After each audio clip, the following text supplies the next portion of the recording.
Ayan, good morning. Gagawa lang tayo ng reaction video no, tungkol dito sa mga pasabog at lalo na yung mga vlogger sa atin na sobrang ano yung mga ina-upload na video na kinukuha lang naman nila sa internet.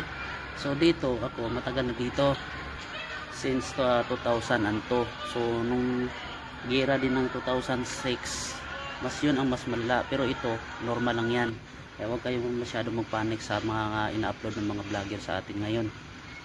Kasi ang binibira lang naman nila yung mga ambakan ng mga armas ng taga-kabila. So yun lang.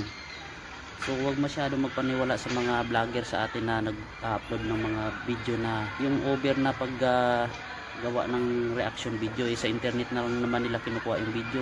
Ako dito mismo. Pero tahimik yan. Tahimik ang Lebanon dahil nga sa pasabog.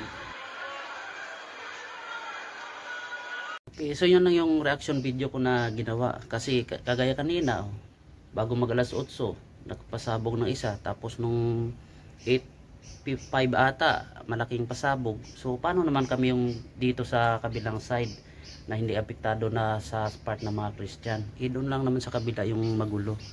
So yun lang, and God bless sa atin lahat ng mga OFW dito sa Lebanon.